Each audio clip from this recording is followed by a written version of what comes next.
मेरा नाम जानकी है। मेरी उम्र 20 साल है। जब मैं बहुत छोटी थी, तब मेरे माँ-बाप इस दुनिया से चले गए। मैं इकलौती ही थी।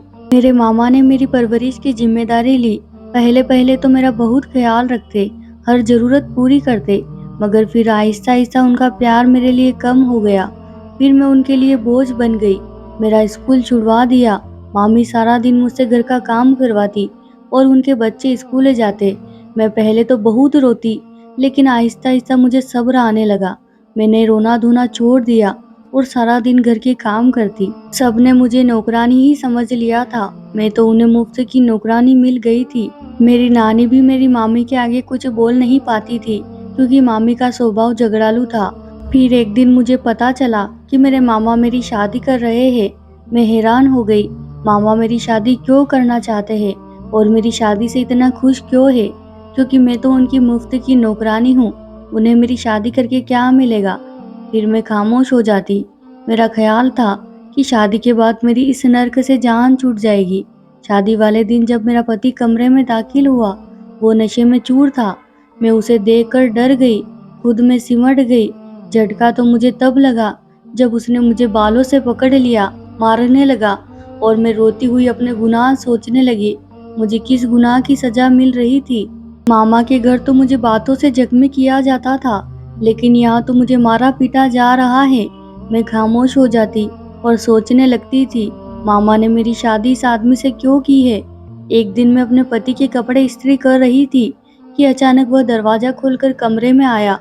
मुझे बालों से पकड़कर मेरे हाथ पर इस्त्री रख दी। मैं दर्द से बिलबिला उठी। मेरे आंखों से आंसू गिरने लगे तो वह कहने लगा कि यह रोने धोने वाला नाटक मेरे सामने मत करो। मैं तुम जैसी औरतों को अच्छी तरह जानता हूँ। मैं हैरान रह गई। वह मुझे औरत कह रहा था। उसके कहने का मतलब मैं समझ ही नहीं पाई थी। वह कैसी औरत मुझे समझ रहा था? मैं भी अपने ऊपर अभी हुए इस जुल्म के बारे में उससे पूछने ही वाली थी कि वह वहां से चला गया। मेरे हाथ पर जलन होने लगी। मैं उससे कुछ पूछती तो मेरी हिम्मत जवाब दे जाती। शादी के कई साल गुजरने के बाद भी मैंने उसके चेहरे पर मुस्कुराहट नहीं देखी थी। मुझे हैरत होती थी कि यह आदमी ऐसा क्यों है? इसे लड़कियों से इतनी नफरत क्यों है? पर मैं उससे पूछ ही नहीं सकी। जब भी आता मारपीट करके पता नहीं कहाँ चला जाता और मैं अपनी किस्मत को बेटी रोती रहती। मैं रात के वक्त गार्डन में बैठी हुई थी कि अचानक वह वहां आकर मुझ पर चिल्लाने लगा, यहाँ क्यों बैठी हो? वह भी रात के इस वक्त? किसका इंतजार कर रही हो? मैं तुम जैसी औरतों को अच्छे से जानता हूँ। और आज तुम गली में क्यों गई थी? तुम जैसी औरतें बड़ी तेज होती है, लड़कों को अपनी अदाएं दिखा दिखा कर फंसा लेती है। मुझे उसकी बातें सुनकर गुस्सा आने लगा। उस आदमी ने औरतों के बारे में इतनी गलतफहमियां पाल रखी थी। क्यों? हर वक्त औरत की बुराई, हर वक्त मुझे भला बुरा कहना, और मैं उसे देखती रह जाती। गले में आंसुओं का फंदा अटका रहता। वह मुझे बाजू से पकड़कर अंदर ले आया, मुझे बेड पर फेंका और बुरी तरह से मारने लगा। मेरा तो रो रो कर बुरा हाल हो गया था। वो वहीं आराम से सुकून से सो गया और मैं अपने जख्मों पर मरहम लगाने लगी। उस आदमी को बहुत सुकून मिलता था मुझे मारकर, और मैं यही सोचती कि यह मुझसे इतनी नफरत क्यों करता है। पूरी रात यूं ही जागते जागते गुजर गई। नींद तो कोसों दूर थी। सुबह सुबह तबीयत खराब हो गई। मुझे लगा रात भर जागने की वजह से खराब हुई है। मैं रोजाना की तरह काम में लग गई। रात के वक्त मेरा पति घर आया तो मैंने उसके सामने खाना रख दिया।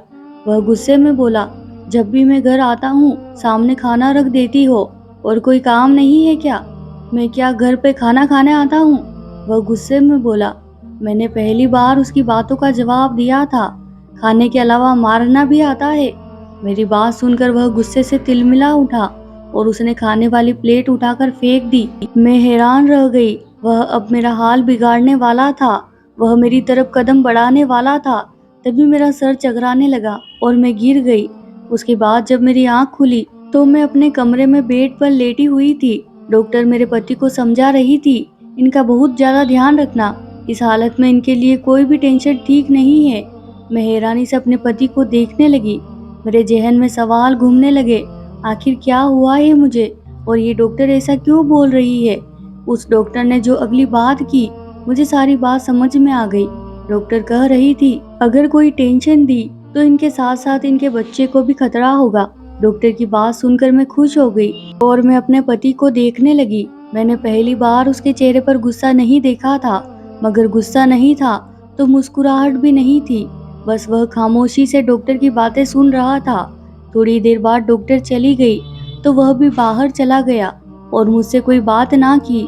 मेरी मुस्कुराहट एकदम सिमट गई और मैं अपने हाथों की लकीरें देखने लगी। मेरी हाथों की लकीरों में शायद कोई खुशी की लकीर ही नहीं थी। मैंने अपने आंसू साफ किए और सोचने लगी, मामा के घर में और इस घर में कुछ ज्यादा फर्क नहीं था। मुझे यह जानना था कि मेरे मामा ने मेरी शादी से क्यों की। जो आदमी औरत जात से इतनी नफरत करता है और इतनी नफरत करता क्यों है? मैं पूछती तो भी किससे? मैं तो यहाँ किसी को जानती भी नहीं थी। कौन मुझे बताता इस आदमी के बारे में? यह तो अकेला है, ना इसके माँ बाप है, ना ही इसके बहन भाई, सिर्फ एक यही जालिम शख्स है। पर मैं खुश थी, कोई तो था मेरा, चाहे जैसा भी हो। मैं यही सोचते सोचते सो गई। जब आंख खुली तो मेरा पति घर पर नहीं था। मैं उठी और नहाकर जैसे ही नाश्ता करने लगी थी कि पड़ोसन आ गई। मुझे हैरानी हुई, पहली बार कोई औरत मेरे घर पर आई थी। उसने मुझे बताया कि मैं पास वाले घर में रहती हूँ और एक अजीब सी बात कह गई, बहन अपने पति को काबू में रखो। मैं हैरानी से उसे जाता हुआ देखने लगी। मेरे पति ने क्या कर दिया जो मैं उसे काबू में रखूं? वक्त गुजरने के साथ साथ मेरे पति ने मुझ पर हाथ उठाना भी छोड़ दिया था और वह खुद भी गुमसुम सा रहता था। लेकिन इस बात को ज्यादा दिन नहीं गुजरे, अगले ही दिन उसने मुझे थप्पड़ मार दिया। मैं कर भी क्या सकती थी? बिना वजह वह मारपीट करता। शायद यह उसका पसंदीदा काम था। उस आदमी के साथ इतने साल गुजारने के बाद भी मैं समझ ना सकी कि आखिर वह चाहता क्या है। मैं रात के वक्त गार्डन में टहल रही थी। अभी तक मेरा पति घर नहीं आया था।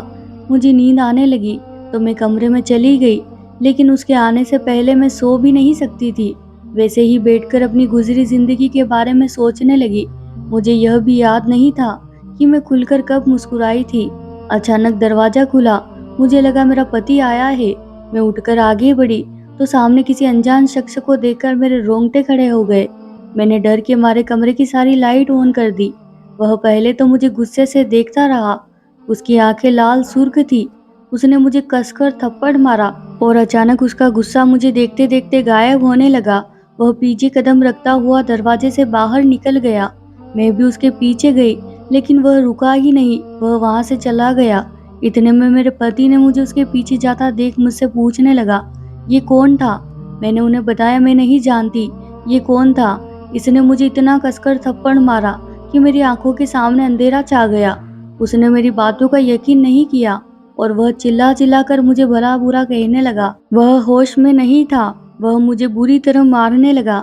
उसने मुझे बोलने का मौका ही नहीं दिया और खुद ही बोलता रहा, तुम जैसी लड़कियों के ना जाने कितने यार होते हैं, ना जाने किस किस से तुमने चक्कर चलाया होगा। उसने मुझे बाजुओं से पकड़कर घर से निकाल दिया और मुझसे गुस्से में कहा कि इस घर के दरवाजे तुम्हारे लिए हमेशा हमेशा के लिए बंद हो गए हैं, जहाँ मर्जी चली जाओ। मैंने कहा मैं कहाँ जाऊंगी? तो कहने लगा अपने उसी यार के पास चली जाओ। और यह कहकर मेरे मुंह पर दरवाजा बंद कर दिया और मैं बेबसी से रोती रही। मैं दरवाजा खटखटाती रही, लेकिन उसने दरवाजा नहीं खोला और उसने खोलना भी नहीं था। मैं सड़कों पर दर बदर की ठोकरें खाने लगी। कहाँ जाती? मामा के घर भी नहीं जा सकती थी। मामा के घर जाने से अच्छा था मैं मर जाती, लेकिन मैं अपने साथ साथ उस नन्ही सी जान को नहीं मारना चाहती थी। फिर एक रात वह नन्ही सी जान इस दुनिया में आ गई। उसका और मेरा पेट पालने के लिए मैं सारा दिन लोगों के सामने हाथ फैला फैला कर भीख मांगती, लोगों की ठोकरें खाती। मेरा बेटा सारा दिन रोता और उसे देखकर मैं दर्द से किस तरह गुजरती ये मेरा दिल जानता था। मैं रोज चीख चीख कर मरती। मुझे अपनी जिंदगी बोझ लगने लगी थी। मैं अपने बेटे को सारा दिन सड़कों पर लिए फिरती और उस आदमी को बद्दुआएं देती। ना जाने वह कौन था और क्यों मुझे इस तरह बर्बाद कर गया। मुझे अपना पति याद आता, जैसा भी था। मैं उसके साथ एक छत के नीचे सुरक्षित तो रहती। बहुत तेज की बारिश होने लगी और सभी लोग वहां से कहीं ना कहीं जाने लगे। मेरा बेटा सर्दी से बुरी तरह कांपने लगा। मैं उसे सीने से लगाए बारिश से बचाने की कोशिश कर रही थी। मेरे बेटे को बुखार होने लगा। मैं उसे चूम रही थी कि अचानक एक आदमी मेरे सामने आकर बैठ गया। मैंने सामने बैठे आदमी को नफरत भरी निगाहों से देखा। मेरे तन बदन में आग लग गई। वह मुझे बड़े आराम से कहने लगा, उठो मेरे साथ चलो। उसने मेरे हाथ से मेरे बेटे को ले लिया। मैंने गुस्से से कहा, तुम कौन हो और मैं क्यों चलूं तुम्हारे साथ? मैंने उससे अपना बेटा छीन लिया। वह कहने लगा, बाद में मुझसे झगड़ा कर लेना। तुम्हारे बेटे को बुखार है, अगर इसकी जिंदगी चाहती हो तो उठो यहाँ से, चलो मेरे साथ। मैंने अपने रोते बिलखते बेटे को देखा। मैं उसके साथ चल पड़ी। वह मुझे अपने घर ले आया। वह घर कम और महल ज्यादा लग रहा था। मैंने हैरानी से उसकी तरफ देखा और गुस्से से कहा, क्यों मुझे बर्बाद किया? क्या बिगाड़ा था मैंने तुम्हारा? तुमने मुझे बर्बाद किया है। खुशियाँ तो मेरे पास पहले भी नहीं थी, पर तुमने तो मुझे कहीं का भी नहीं छोड़ा। क्यों ऐसा किया? मैंने उसका गिरेबान पकड़ा और उससे पूछने लगी, लेकिन वह आराम से वहां से चला गया। थोड़ी देर बाद आकर मुझे कपड़े दिए और कहा, अपने बेटे के कपड़े बदल लो और खुद भी बदल लो। वह यह कहकर रुका नहीं और वहां से चला गया। मैंने अपने कपड़े बदले और अपने बेटे को सुलाने लगी। थोड़ी देर बाद वह आया और कहने लगा, मेरा नाम रोहन है। मैंने गुस्से में कहा, मैं आपके नाम का क्या करूं? आप मेरे साथ चले और मेरे पति को बताएं कि हमारे बीच में ऐसा कुछ नहीं है। मैं उसका हाथ पकड़कर बाहर की तरफ जाने लगी, मगर वह वहीं खड़ा रहा और बोला, तुम्हारा पति अब इस दुनिया में नहीं है, वह खुदकुशी कर चुका है। वह इतने आराम से बताने लगा, तुम झूठ बोल रहे हो। मैंने गुस्से से उसको थप्पड़ दे मारा, मगर वह कुछ ना बोला। फिर उसने कहा कि तुम भी शादी कर लो। मुझे उसकी बात सुनकर गुस्सा आ गया। तुम कौन होते हो मेरी जिंदगी का फैसला करने वाले? मुझे क्या करना चाहिए और क्या नहीं? तुमने मेरी जिंदगी बर्बाद की है। मैं तुम्हें कभी माफ नहीं करूंगी। मैंने ना जाने उसे खड़े खड़े कितनी बातें सुना दी। मुझे हैरानी हुई कि वह आदमी अपने आंसू छुपाते हुए वहां से चला गया।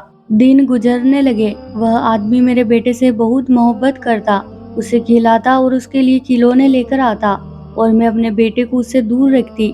वह मुझे एक ही बात कहता, शादी कर लो, पर मैं उसकी बात का जवाब ना देती। मैं उसे अकेले में रोता हुआ भी देखती। वह बहुत कम मुस्कुराता।